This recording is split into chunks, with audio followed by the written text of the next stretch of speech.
warahmatullahi wabarakatuh. Saya Balkis Alini dari kelas MPI 4C1. Di sini saya akan menggunakan aplikasi SPSS untuk mengetahui dan membuktikan sebuah data dapat dikatakan validitas dan reliabilitas. Untuk cara yang pertama, saya akan menggunakan cara uji coba validitas menggunakan item total correlated correlation dengan mekanisme reliabilitas analisis. Sebelumnya saya sudah mempunyai data berupa angka di Microsoft Excel dengan banyak responden 30 dan terdapat kolam SQ1 hingga total.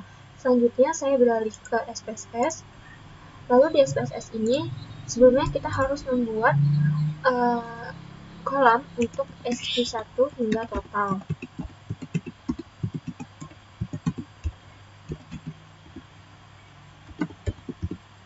Setelah tertera seperti ini semua, kita ke kolam measure dan datanya itu harus kita ganti menjadi nominal karena data yang kita gunakan adalah berupa angka. Semua kita ganti nominal. Setelah terganti semua, kolam-kolam yang lainnya hanya didiamkan saja dan tidak perlu diapa-apakan. Lalu kita klik data view. Nah, di data view ini, masing-masing kolam sudah ada dari SQ1 hingga total.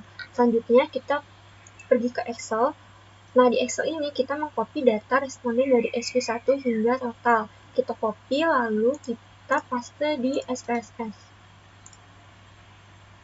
Nah, setelah data angkanya tertera, kita klik Analyze, lalu Scale, lalu Reliability Analyze, lalu item yang ada di sebelah kiri ini kita pindahkan semua ke item yang ada di sebelah kanan. Lalu kita klik Statistik, kita centang kolam semua yang di deskriptif, lalu Continue, dan OK. Setelah itu, kita hanya fokus kepada item total statistik dan di kolam Correlated Item Total Correlation. Nah, untuk membuktikan data kita itu valid atau tidaknya, kita harus membandingkan data yang kita punya dengan distribusi nilai signifikan 5% dan 1%. Nah, ini adalah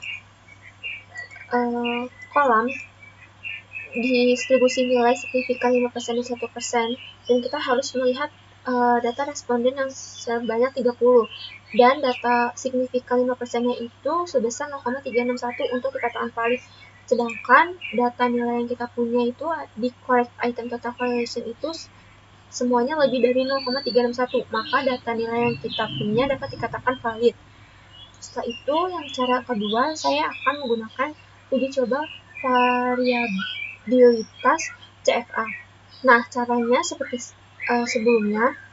Yang membedakan adalah kita klik Analyze, Dimension Prediction, lalu Faktor, lalu kita pindahkan ke SQ1 hingga SQ7, lalu Deskriptif, lalu kita centang Univaria, centang Cameo, centang Anti-Image, dan Continue, lalu OK. Lalu kita hanya fokus melihat Cameo, dan data Cameo itu harus lebih dari 0,5 untuk dikatakan valid. Nah, data yang kita punya itu adalah lebih dari 0,5, yaitu 0,813. Lalu kita melihat kolam anti-image matriz di bagian anti-image correlation. Nah, kita hanya fokus melihat angka yang mempunyai pangkat A. Nah, jika angka yang mempunyai pangkat A itu lebih dari 0,5, maka data kita dapat dikatakan valid.